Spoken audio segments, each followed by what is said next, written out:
And this is exactly what has been done by Mr. John Bradbury of Ashton-under-Lyne, who's thrown all orthodoxy out of the window and has constructed a picture of the universe that is all his own, based partly upon theory and partly upon observations made with his strictly unorthodox telescope. Well, Mr. Bradbury, this looks like a conventional telescope, but I gather it isn't. No, it's far from being a conventional telescope because it isn't split up in the lenses. Most of the lenses in this telescope are at the eye end. Down here, the you mean? eyepiece end, yes. Yes, there's only one object lens at the other end. What's the purpose of having so many lenses? Well, you can't get the power without. You must have the power to bring the object very much closer. With a conventional telescope, you can't do that. I would have thought that every time you passed a beam of light through an extra lens, you'd lose a bit of light. Yes, that is so, that you do lose light. But looking at objects in the sky, you don't need to lose it. Looking at your map of the Earth, it looks to me as if you've got the North Pole in the middle and all directions are south. Is this correct? Yes, it is correct in that method. What about gravity? Sir Isaac Newton, when he was in an orchard in Lincolnshire, saw an apple fall from the tree, and he brought out his theory of gravity, that the gravity had drawn this apple to the ground. Yet he didn't make a law which held the other apples on. Now, he also said that if you could stand a needle up on its point without any support, he would believe that the world wasn't going round. Naturally, I had to bring out a new theory to prove the shape of the world, the shape of the Earth too, you see. Which is what you've done. Yes, that is it. And you see, no matter where we are on the Earth's surface, we will always be pulled back to the centre. And that's why you can't go to the edge of the Earth, in fact. Yes, you cannot go to the edge of the Earth. Well, let's have a look at the actual diagram of the Earth itself, shall we? And this, I think, is very interesting. Here we are. Now, I know that you've got the Earth as with a flat top and kind of a round underneath. Is this correct? Yes, that is quite so. Yes, you see, this is more like a jigsaw puzzle. You can't complete it without a flat-topped Earth. So this is the entire universe, in fact? Yes, you see, you've got the full metallic stony background, and this, of course, was where the flow of magnetism is. What's this line down here? Now, this line is for the sub-semi-vacuum. It divides the pure vacuum from the semi-vacuum which surrounds the Earth itself. What about the sun and moon? The moon? It's a flat disk, is it? Not actually flat. It is slightly convex, but not much on the surface. Now, it is a disk of carbon. The moon's made of carbon, Just carbon, yes. Just a carbon disk, which shows in this. Yes. This I saw 2 years ago on the harvest moon, September moon. And this material here is plasticine phosphorus, or a material very, very similar to that. But where does that come from? Where does the plasticine phosphorus actually picked up? It's circulating in the atmosphere. When the moon's waning, it allows it to go off, and when it's waxing, it picks it up again. Now, this illustration here is more of the moon itself, with a finger-like projection coming over the top. This happened in 1953, and the finger-like projection stayed on for 3 days. There was only one there, was there? There was only one, yes, definitely one. I built another telescope, and I used an astronomer's telescope too, to prove whether I was right or not, but I couldn't see it with the astronomer's telescope. And was this due to the plasticine phosphorus spreading over the moon gradually? Yes, but I think it picked a little more up than it should have done, you see. The surface of the moon, the thickness of the surface is around about 1 inch. This has been really worked out. Mathematically, it's really been worked out. What incidentally about the sun? Do you think the sun is small also? The sun would be, I should think, about twice the size of the moon, because it can, the moon can go in the front of the sun and cover the whole sun up. And that is why the sun really is only twice the distance from of the moon. And of course, the sun presumably is very much hotter than the moon. Yes, if we speak of hot as hot, but the sun actually is cold. It's very, see. very cold indeed, because we couldn't get a lot of heat. The sun wasn't cold, you see. Can you define light quite shortly? Yes, we can work onto this one. I don't quite understand this caption down here, that all red light is green. Well, We always knew that infrared light itself was red, but it isn't. It's actually green. We can easily prove that by plugging in electric fire. You get the green light first, and then you get the red light, which of course are interchangeable. Green being the only colour, really, it makes up all of the colours of light. So all light is in fact green? It is including green itself? Yes, including green itself, but not red. You know, I think you're going to be the first to admit that these ideas and theories of yours are not conventional ones. Correctly, yes. Well, I know that you've also given lectures at various universities. I mean, I wasn't at your lecture at Cambridge University or at Keele, but I heard about the people who were. And how do you find that other people react to your ideas? Well, some people, of course, when it's all explained thoroughly, they will accept it. But if it isn't explained thoroughly, well, of course, they think we're nutcases or something, you see. And what do you think, what research are you going to carry out in the near future? Well, of course, the next thing is photography. Well, Mr. Bradbury hasn't yet started his photographic experiments, but when he does so, I'm sure that the results will be truly remarkable. Let me concede that I don't pretend to agree with his theories, but I have the greatest admiration for him as a man who's had the moral courage to break clean away from every semblance of conventionality, strike out for himself, and lecture publicly about it with no fear of ridicule or scorn. To me, Mr. Bradbury is the supreme example of the independent thinker.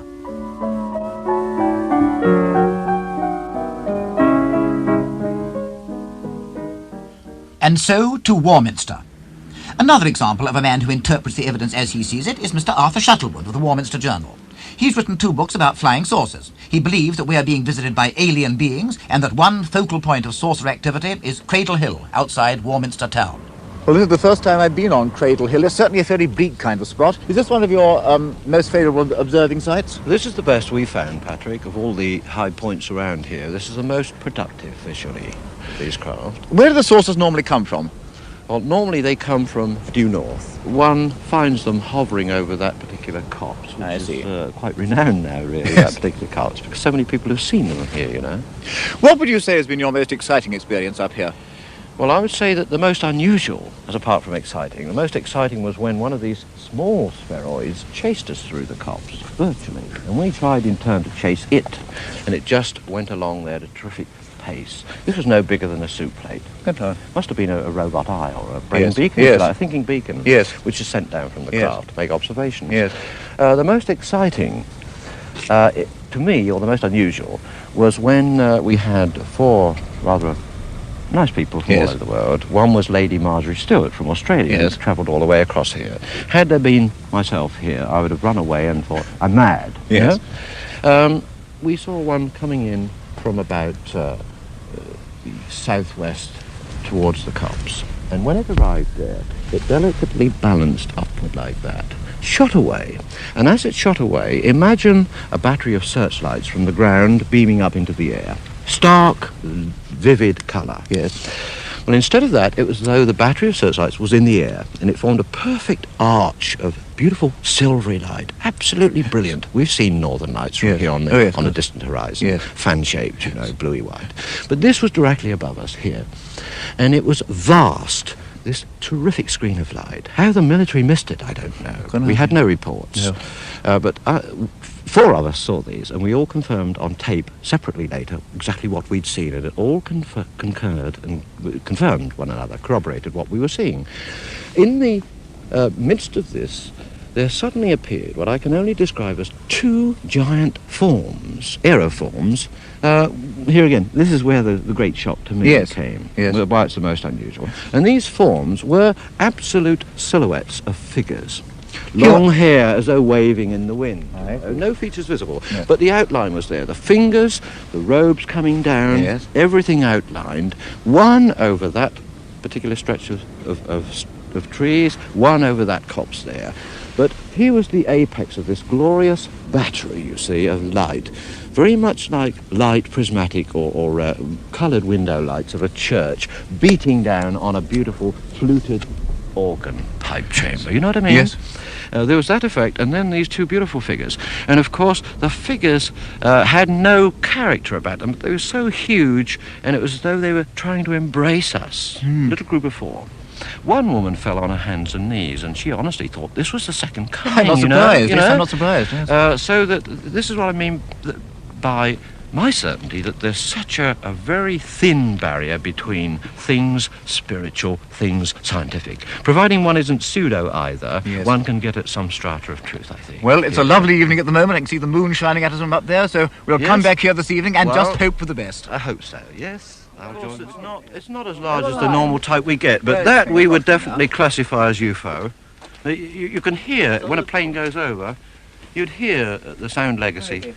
There's nothing there so far, and there should be. Because that's not at high altitude either. You will, but he'll come back, Patrick. He'll hover over the cots, probably. He'll come back. Yes, he will. He will come back. I think, with great respect, I think he was a satellite. Well, it's probably Echo. Probably Echo. Oh, well. There's two satellites in 2 minutes. Yes, we can see hundreds of them. Yeah. Oh, yes, but that was a very low. I thought that was very, very low. I've got some of those binoculars. Yeah. Thanks awfully. May I retain it 1 second? Just focus, and it's awfully. I would say that's exceptionally low for a satellite. And it isn't as large as what we normally see, but that's that type. Mm-hmm. Now here's another one coming up, you see, to the copse, you see? There you are. Another one coming up right to the copse, I think, isn't it? Unless it's my eyes that are bad here, but it looks as though that's moving towards the copse. Right. That's another one, anyway. Once you turn the lights on, of course, we're defeated. The other one is blacked out, but I think that's another one going towards the copse. Very, very low. Very, very low. Here, look. Right over the track, right over the copse, heading for the copse now. Now that's peculiar if that's a plane, because you should hear a plane definitely at that altitude from this angle. There you are, merging in with the first clump. You see? Now you don't get 3 satellites in 2 minutes, surely. It's miraculous if you do. Well, it's been a most interesting evening, and whether one believes in flying saucers or whether one doesn't, it's certainly been original so far as I'm concerned. It's independent thought, and I think you'd call yourself an independent thinker. Yes, first of all, I'm glad that you enjoyed your visit. I do think of myself as that, I'm afraid, without being egotistical about it. I don't think there's any reason to be ashamed of it, very much the reverse. In fact, I think it's probably done something for you, hasn't it? It has. I think it's broadened my personal vision of man, you know, and mankind, the art and purpose of life, what it's meant for, perhaps even what lies beyond, you know. Well, I've always maintained for a long time that we're all too standardised and reactionary. And do you think this independence of thought in all directions is going to spread? I think so. Possibly due to the manifestations of these crafts. And where's it all going to lead us? I think it will lead eventually, and I do hope this most sincerely, to man on Earth becoming a truly civilised creature. And I use creature in the nicest sense. Well, whatever one thinks, no one's going to quarrel with that, and let's only hope it comes true. I hope so.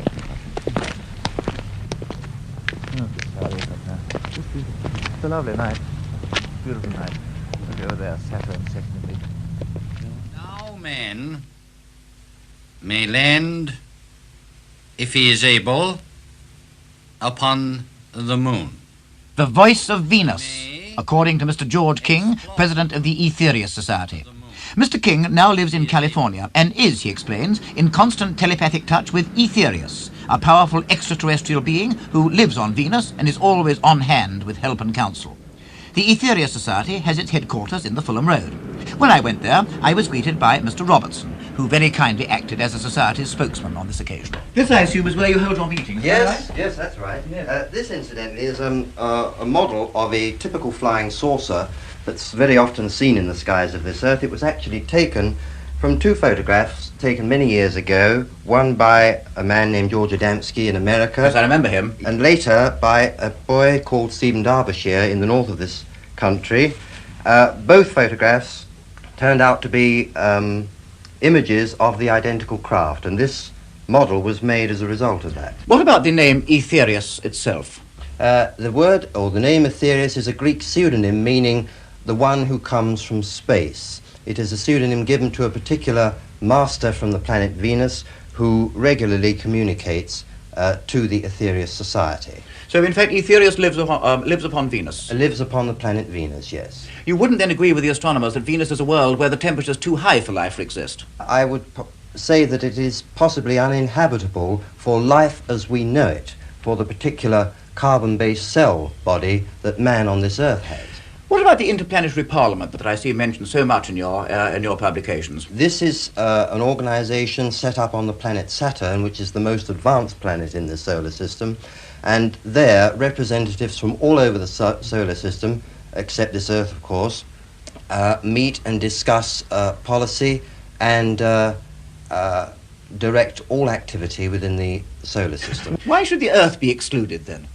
Well, why indeed? Mankind has evolved so far that he has got to get himself out of the materialistic trap and the mess that he's built for himself over the past centuries. I read in one of your publications that, in your view, the Earth people are descended from Lucifer, who destroyed the Earth with an H-bomb. Is this correct? Mankind on this Earth many thousands of years ago did inhabit a planet that orbited between Mars and Jupiter.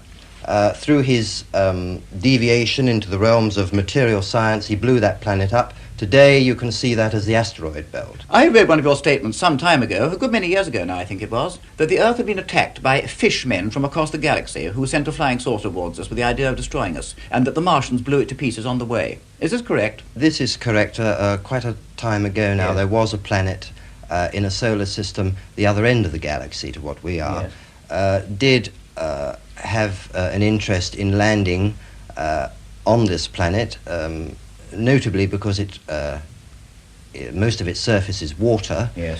which they required. They were running out of it apparently on their own planet. The Martians stopped this attack long before it ever reached the Earth. What does Aetherius himself look like? No description has been given of Aetherius, but a typical Venusian, if landing in a particular aspect on this Earth, would be in the region of maybe 7 to 9 feet tall, long white or fair hair, a cinnamon-coloured skin.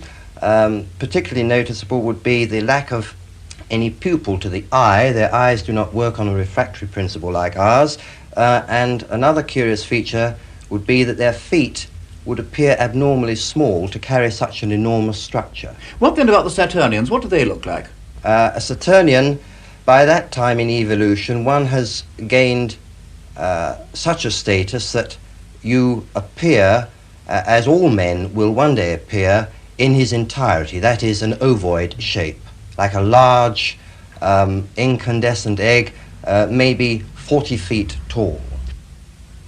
He may erect buildings upon the moon in order to live there. He is almost given a free hand. The Master Aetherius is able to talk to us in the English language, but can we speak Venusian? What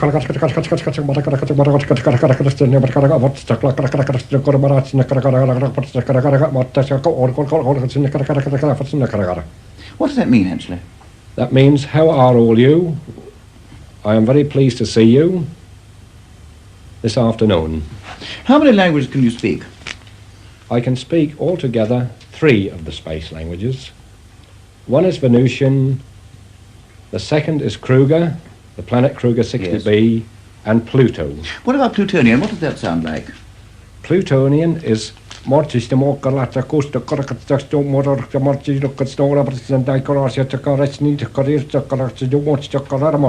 how did you learn these languages? These languages have been a gift sent from me from the actual people by rays. And even at this moment, although you cannot see them, they are sending these rays down to help me. By some mental process or some mechanical process? No, it's by some mechanical process. But apart from this, I can't tell you how it's done. What about Martian? Martian, I don't know much about their language. Although I've heard so much about them, I've never been in contact with them. You haven't actually been to any other planets yourself? No, not yet. Who drew that picture, did you? No, a lady done this for me, of the name of Mrs. Giel. And where do these people actually come from?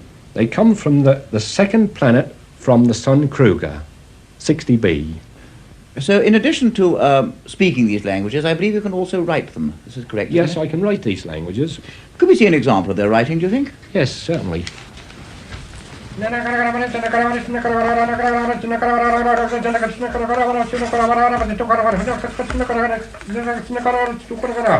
What does that mean, actually? This here means that we are here for a purpose, which is something to do with your earth. That we will reveal later. I see. Could we see some Plutonian writing, do you think? Certainly.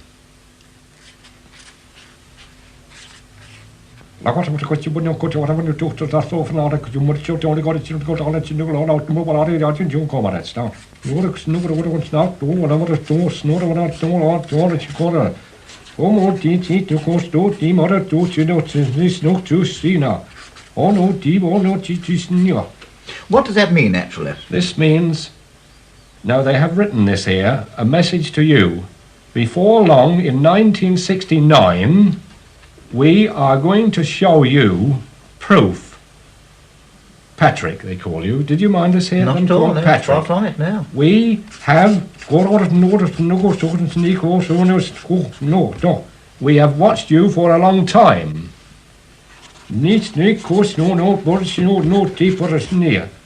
We are interested in all your great men besides ordinary people. We are interested in everyone. That's most encouraging, because Venus... Mr. Bernard Byron from Essex moves in a realm of the unknown which, I think you'll agree, makes it very difficult for us to disprove him. And yet he has the charm, the cheerfulness and the courage which is common to all independent thinkers, and for which I myself have the warmest admiration. But summing up as a whole, what are we going to make of this whole theme of independent thought? Well, first of all, our independent thinker's got to be rather a special kind of person because he's got to be absolutely free from any conventionality. If he isn't, then he's going to be shackled from the outset and he'll never go out on a limb and make possible progress. Secondly, his researches have got to be potentially beneficial, and this I think is very important, and it does apply certainly to everyone we've been talking to. And thirdly, in some cases anyway, there's a kind of, well, not exactly a metaphysical trend, that wouldn't be the right word, but at least a groping for something we don't really understand. And who knows, our independent thinkers may in fact get hold of it. Sometimes they're right, very often they're wrong. But again, this again, surely, is very much a matter of personal opinion. And so, hemmed in with restrictions, hidebound and sheep-like, we go on our way. We hear the independent thinkers, but do we give them any credence? In most cases, no. Just as only 30 years ago, the men who prophesied space travel and flights to the moon were dismissed as unworthy of comment. It's too easy to dismiss an idea because of its unconventionality. But is it safe? I'm not going to break free myself, you know. I'm never going to believe in the cold sun or the flat earth or flying saucers or astrology, but I do realize how much poorer the world would be without these people of independent thought. But as for myself, I'm going to remain a cosy little conventionalist for the rest of my life, and I know it. But I may well be missing something. I wonder.